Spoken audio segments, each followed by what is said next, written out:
Namaskar.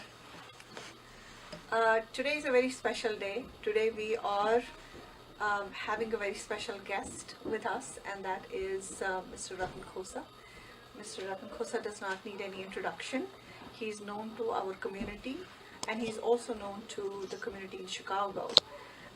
Today it is special because we want to felicitate Mr. Khosa for his contributions to KOA, to the Kashmiri community for years together. So I'm here to give him this Pinnacle Award, which is this year for his contribution for being the major donor for the COVID Relief Fund, which has saved so many lives, and we continue to use that fund towards many programs that will further help the COVID affected families in Jammu and in India. So, Mr. Khosa, thank you so much for your contribution. This is just a small gesture Thank you very much. of thanks For the from work. KOA to you, and I hope you like it. And I just wanted to thank you and Bharati, of course, for whatever you have been doing for our community.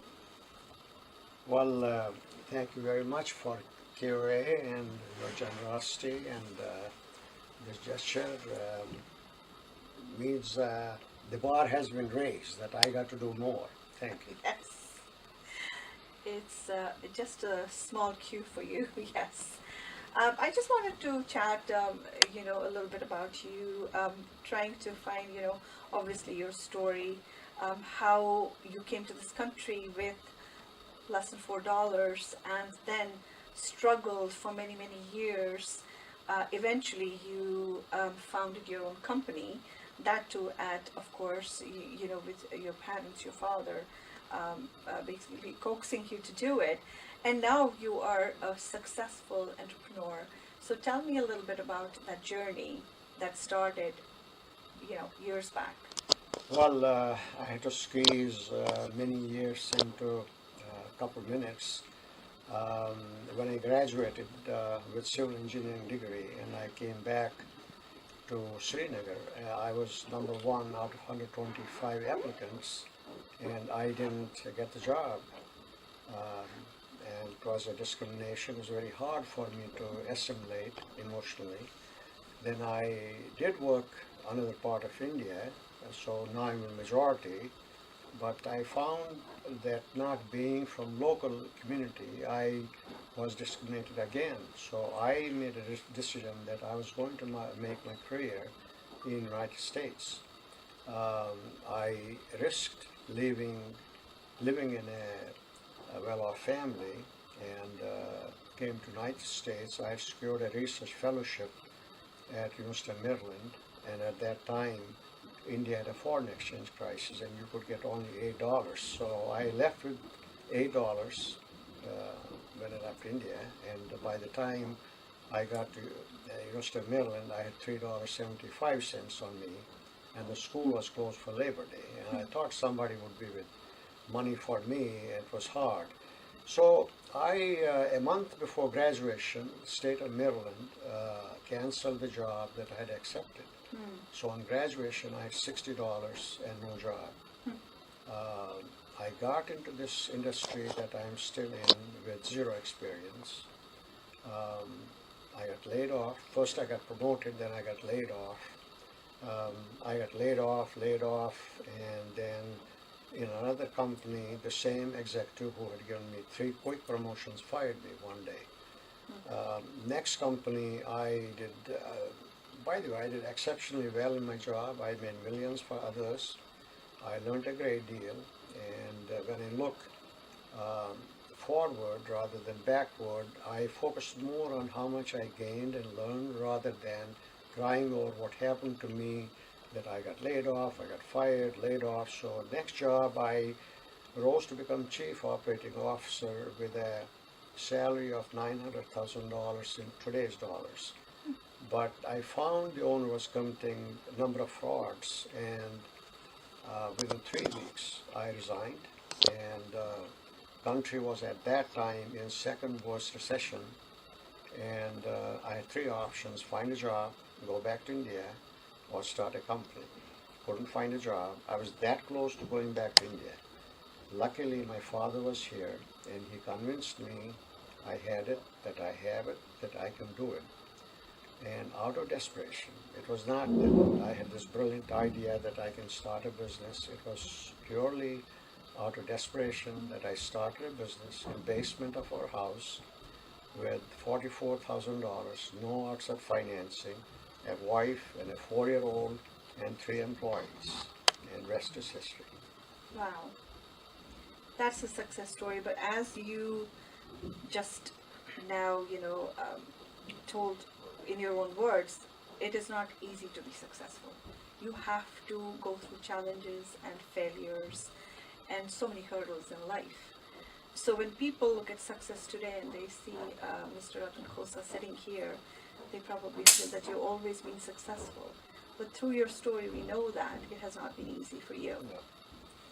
What will be your message for these youngsters who today think that success should come within years of their, getting in the job market, and they probably are not that equipped to deal with failures? What would your message be to them?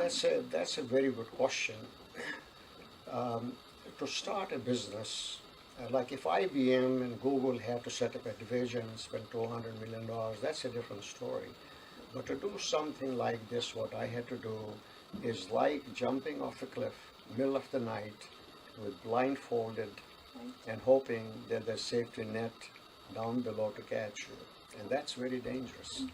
And 80% of the companies fail in the first year, and only 1 or 2% go beyond the third year. And I'm glad I didn't know about that at the time. And I had many instances that the business would have collapsed. I did not give up. When I lost my job, I did not stand in the line to collect unemployment insurance. I said, I got to move forward to find a job. I got laid off, I got fired, and then I had to resign because someone else was committing the fraud. And in the business, same thing. I had tremendous hardships. When I started the business in basement, we were going to compete with divisions of 2 multi-billion-dollar companies, and people said, you are nuts, you are crazy. And there are many instances when the company was close to going out of business. At the end of the day, it was the perseverance, working hard, believing in yourself, and of course managing the stress and focusing more on positives than the negatives, and have a faith in yourself. And that's the message I would give our youngsters, that have faith in yourself, perseverance, hard work, and the values. Like for example, ethics are extremely important in my company, and we're known, and I'm glad my son Neil, he's a chief operating officer, he's on the same mold, that we're known for the ethics. So have faith in yourself, hard work, perseverance, and the values, and never ever never give up. That's so wonderful. I think that all the youth who are listening, I think they should actually, go by the book, that what you've done. Perseverance, pays. At the end of the day, it does pay. Interestingly, I just had a question about, when we were growing up, we had this, almost like a safety net, which, be it parents, be it neighbors, be it relatives, they used to look out for you.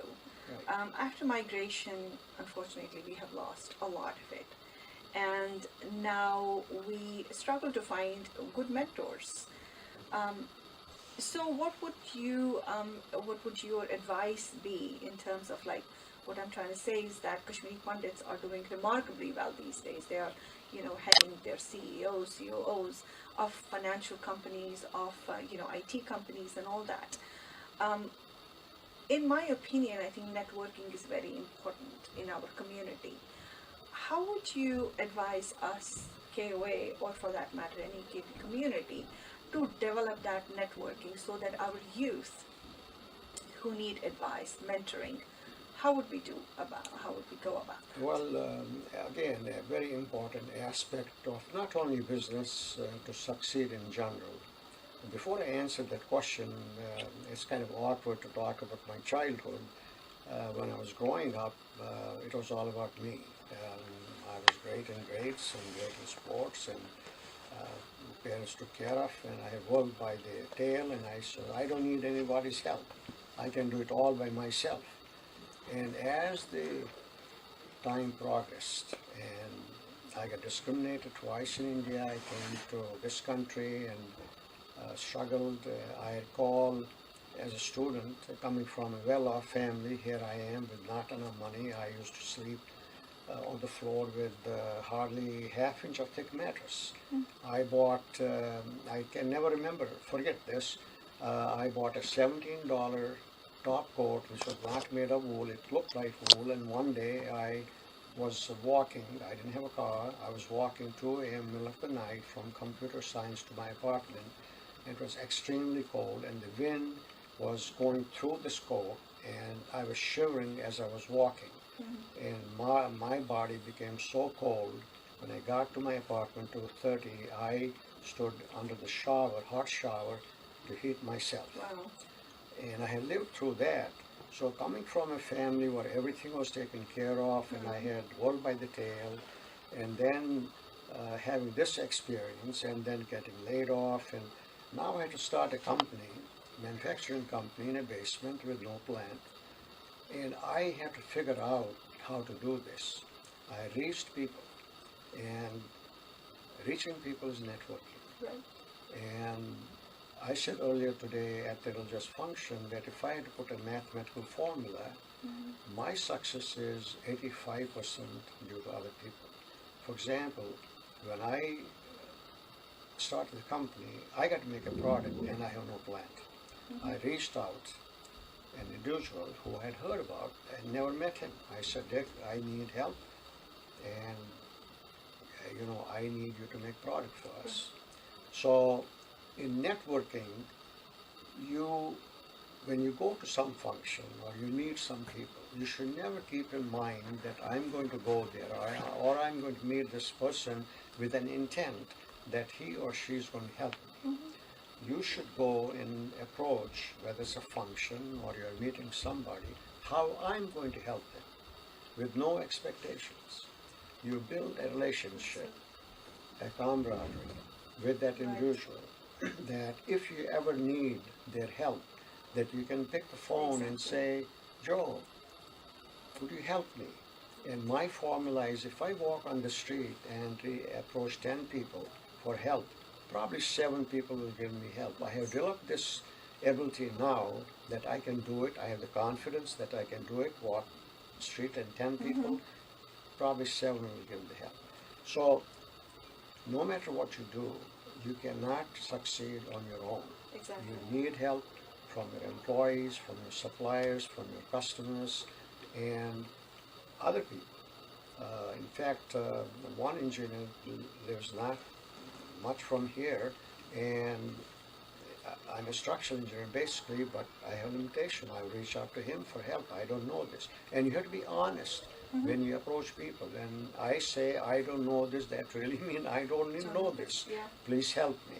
So network is extremely important. So I would give a message very important to network.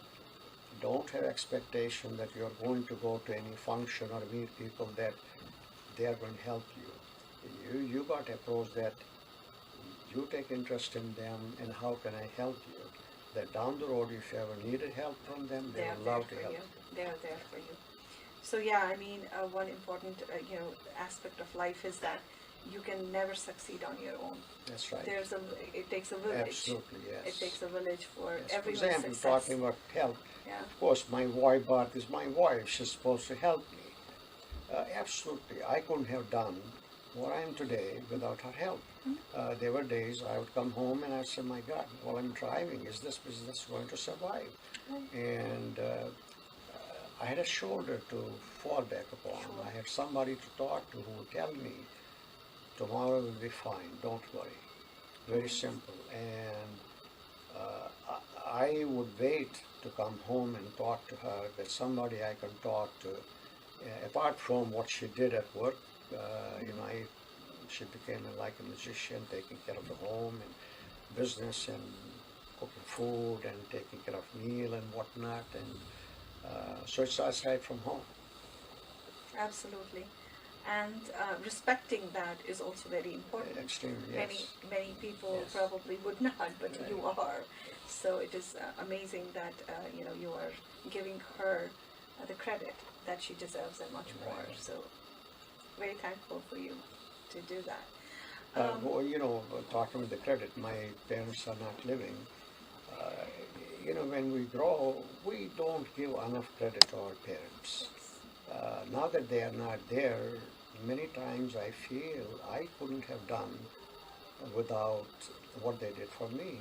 Like my mother prevented me becoming a second-rate cricket player. I thought my life was eating, She put her reading, foot and down. sports. Yeah. And my dad, if he was not here, I'm not sure I would have had the courage Courage. to start the business that he had, the ability and the foresight to convince me that you can do it. Our families are the cushions that we Absolutely. lie on, Yes. in times of hardship. Another question I just wanted to kind of know, how do you stay grounded with all the success that you've achieved over the years? It's very easy to sometimes get overwhelmed with it and not be the person. Sometimes people lose the perspective, and sometimes we have seen people become different from who they are. So how does Mr. Khosa stay Mr. Khosa? I think I have gone through a major change or overhaul. Like I said earlier, when I was a kid, and I said, I'm doing well in sports and studies, and I don't need anyone. And as you heard earlier, as the life progressed, as I went through these hardships and difficult times, and I found out that I'm progressing because of other people's help. And then also in '87, I was in head-on collision. There was hardly any traffic. A security guard coming 6 a.m. in the morning from his shift crossed the green light that I had, and I couldn't believe it. I'm alive. And then the doctor gave me said, sit in the hot tub with muscle relaxer, and I almost drowned in the hot tub. So when you go through that experience and you say, my goodness, I could have gone, I could have taken nothing with me. And I came to realize I have succeeded not totally because of me. I'm just a catalyst to make the things happen. Put the employees together to follow my vision, and when I'm in trouble, I seek help, and I come to conclusion I couldn't do much without great employees, customers. For example, Neil, our son, he's the chief operating officer. He has transformed. I call him Tech Guru. So I look at around me. I'm in the center, and around me, what's going on, they are the ones who are making it happen. And the good thing that happened to me is I came to realize that. If I hadn't realized that, then maybe I'd be arrogant, or I would miss what I need to be. And that has grounded me, because I was asked a question one time. I was doing a seminar, and I said, what are we afraid of? This is our 40th year. I'm afraid I could fail tomorrow, because everything is not up to me. Right. So I have come to realize that, everything is happening not only because of me. And should I say I'm fortunate to recognize that, to be grounded, to be humble. And I think there's a great value to be anchored down rather than, the other way around. one more thing that I noticed, that talking about the employees, putting value. So I'm curious, Mr. Khosa, you have achieved success, and at some point a person would say, well, I've done it all. Let me relax. Let me go and go to the beach, and I've done it all. I've created this business for others, success. How do you evolve yourself in learning more and more? How do you become a learner, someone who stays relevant every day, every month, every year? So I believe in my book of business, I will never say that I have arrived to number one and that's it. And that's the end of it, and I can relax and sit on the beach, which I love to do, except the sun. So we, right from the beginning, my goal was that Cisco must be number one in our market, not number two. Number three has no chance. So we are number one. We operate in 15 states. We're number one. In the core market, our market share is 85%. In the total market of 15 states is 65%. Now, things change. When I go back, if I had to go back 30 years, I would never imagine the changes that the industry will go through. And I could never imagine that I could get these ideas down the road to keep Cisco number one. So I don't sit down regularly on a basis and come up with this idea, okay, now I'm going to do this. It's a constant evolving process. Sometimes I may be under the shower, come up with this idea. At the end of the day, I want to be a step ahead of our competition. How does Cisco stay number one with customers, with suppliers, with employees? And we do a lot. For example, I'm not strong in technology. If I had to grade myself on technology, I'm probably 0.5 on a scale of 1 to 10. And Neil probably is 11. But I can think about using technology or other sources to keep the company number one. For instance, we have extrusion line. Our first edition ran 95 feet a minute. So in 2007, we sold 10,000 square foot building, and we went into 55,000 square foot building, and we bought brand new extrusion line, which ran 185 feet a minute. Extruders will last lifetime. They are no moving parts, so long you take care of the machinery. And 4 years ago, I made a decision that we're going to do more CapEx and buy a new extrusion line, which is running 325 feet a minute, 325 feet a minute, that nobody in the industry had at that time. The way we do packaging, no one does like that. I came up with the idea. I did not patent it. I came up with the idea, and it protects the quality of the product. For example, we have the highest quality in the industry. We have unannounced inspections twice a year, and generally we get 99.9. Recently we got 100 out of 100. That's not the only time. And we do so many things that other companies are not doing. Right. And to be relevant, to stay ahead, it's not a one-day situation or one-year situation. It's a constant thing. What I'm driving, I'm sometimes thinking about ideas. So it's a constant thing that I have come to recognize right from the beginning, that how do we stay ahead of our competition and continue to be number one? It's, for example, our organization flat. We have no quality control inspector. We have no quality assurance inspector. And the way I did it, for example, I myself trained workers, associates, how to produce a quality product. And if we make a mistake, I go in there, don't point fingers. I say, okay, we did this, and here's how we got to fix it. And we get 100 out of 100. So how do you run a plant without quality control or quality assurance inspector? So It's a constant, Because never you're doing it yourself. stopping, never-ending Right. journey. Mm-hmm. Running a business to be relevant every day.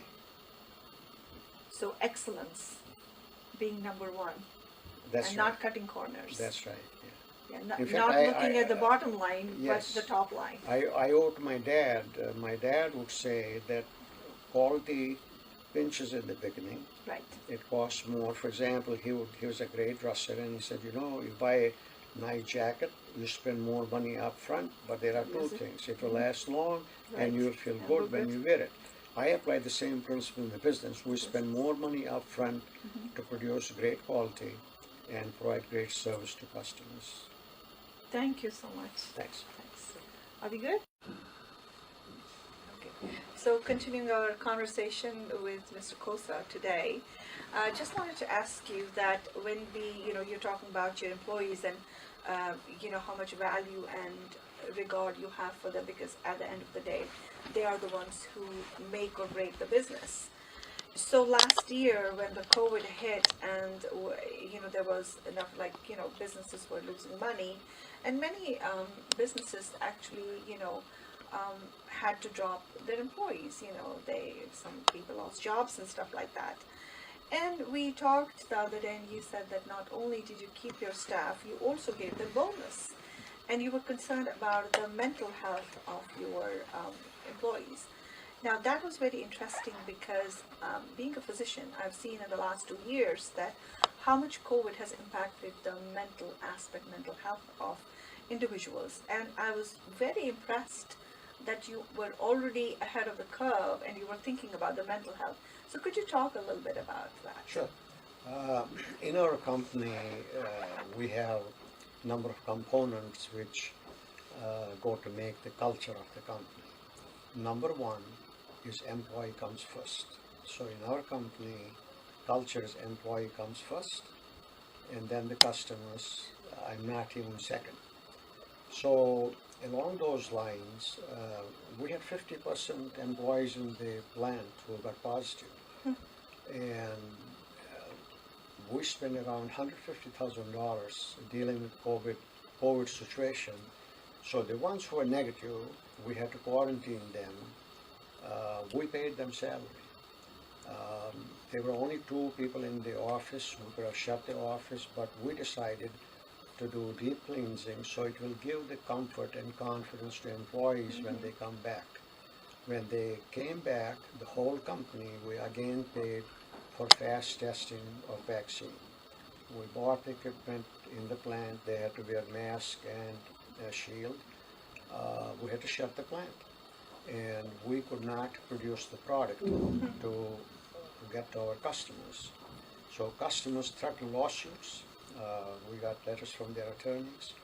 And I called them. I said, I'm not going to put employees' life at risk to produce the product. And I stood the ground. I said, if you are going to sue it, we have to face it, but we're not going to do it. Interestingly enough, when first 5 employees came back to work, they worked 12 hours straight, 5 days, and produced the product. Same customer who shouted the most sent an email to Neil one day that was so impressed with the company. If it was not for COVID, we would fly from Minnesota and take the whole company out for lunch. So instead of that, please buy lunch, because we can go out to a restaurant, please buy lunch and we're going to pay for them. And while this all was going on, me personally, I went through a lot of challenge, emotional challenge, a lot of stress, mental challenge, how to keep the company running while I'm not there. Right. And employees are making the product. Sometimes I felt as selfish. I'm sitting in my home, and Neil was there. Of course, I was worried about him and employees. Sometimes, obviously, you have to worry a little bit more about. I'm going to be open about it. And I did go to work in July, took precautions, and we always gave preference and we give a lot of attention how do we keep our employees safe and healthy? And I'm very happy that they went half were positive, that at the end of the day they were all healthy. So as the time progressed, I did a lot of reading. I had to learn on the go. And personally, I feel a lot of challenge due to stress, due to emotional distress, I would say. And I felt the employees must be going through the same. So I had a meeting separately with the office, separately with the plant, and I said, look, I'm going through this challenge. You must be going through the same. It is okay if you're going through the same. So we introduced a policy, unwritten policy. I said, if you want to call your parents, your friends, do that. If you want to see a movie during working time, do that. Our office is by the lake. We own that land. If you want to sit by the lake, there are benches under the tree, do that. For 1 hour, 2 hours, you don't have to send an email to me or Neil, can I do it? Just do it. Someday, if you don't feel like coming, don't come. Just say, I'm not coming. And accept that this can happen. This is happening to me, it can happen to you. And for the plant. And I said, I'm not an expert in meditation, but close your eyes at your seat for 5 minutes, 10 minutes, and try not to think about anything. So I try to help them in a way meditation, although I'm not an expert in that field. And then we did this sort in different meetings as I was getting these ideas. So for the office, because plant, when they're working on the machine, I felt in their brain, their mental, on a day, will be more into making the product than somebody who's sitting in front of the computer. So for the office, we offered them, we would like you to go to a resort, take a break, go to a resort of your own choosing, take a break, take a vacation, and we're going to pay $350. It's not going to cover everything, but at least. So obviously they loved it. And while I'm talking with the employees, this is not to answer your questions, but this is what the culture, as number one, employee comes first. We actually share profits with the employees, and we advertise it very aggressively. I have we call not employees, associates. We have an associate in the plant. He has been with the company 20 years. He joined in the plant knowing nothing, like I knew nothing in the field. At that time at $6.50, and he is a plant foreman, and he has $220,000 in profit sharing. We have employees 90,000, 150,000, 110,000. So apart from running the company, servicing the customer, and I feel it will take care of me, one of the things I want to do, I tell employees, I want you to be financially secure. Someday when you're 60 years old, you remember, hey, I worked in Cisco and they took care of me. Excellent. Yes. What impresses Mr. Khosa? What personalities in history do you look up to? Well, I don't look up to as a single personality as such that I could follow.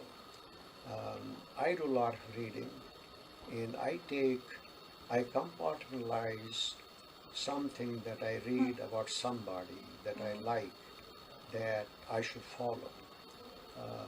It could be John Kennedy, it could be anyone that I'm reading Wall Street. I say, this makes sense. I learn. For example, about COVID, I knew nothing about, nobody knew nothing about this, so I had to learn by reading and then implementing in the office. So in the work also, in my business field, after I read, I do a lot of reading. I'm so fortunate that Bharati, my wife, she allows me to do all that reading, because while I'm reading, I'm not giving attention to her, that I take these segments from whatever I read and educate myself to be better as a human being, as a business person, as a friend. So you basically take the best out of Everything. people, Yes. and not just follow blindly Just a not person. follow one person. That's really interesting. What makes you laugh? Well, I am an extrovert, and I like to talk, socialize, and it's funny. When I said, when I was young, it was about me. When I can make somebody happy, when I can make a difference in the lives of other people, which I'm fortunate that I have the privilege that what I got to be, that I'm able to do that. Right. That really makes me happy. I may not laugh, I may not have that big, broad smile on my face, but inside my heart, I feel very happy that I can make someone's life better than they had before. Your best movie, Indian movie or American movie? Tell me one movie that you love. I love action movies like James Bond. I'm Wow. waiting for the next I one love James Bond. to come out. Yeah. Oh yeah, James Bond. And I like war movies because Oh, in wow. war, in war, there's something common between business and war. In war, there's only one winner. In business, I find there's only Many. one winner. You got to be number one. We're number one in our Very market. So I like competitive. war movies and action movies. So who's your best Bond actor? Of course, Sean Connery. Yes. That's mine too. Yeah. So we have something in common. Yes. It's a pleasure, always a pleasure. When I Thank you. talk to you, I Thank learn you. so much. It humbles me when I talk to you. Thank and you. I hope that we can learn from your character, from your success, and from the fact that, you have been through struggles and come to this. And I hope that's a lesson for all of us. So this is very well deserved. Thank you for this and award, and hopefully many thank you more. for this chat. Many more, and again, it's a blessing for our community to have you with us. Thanks. Thank you so much. Thanks.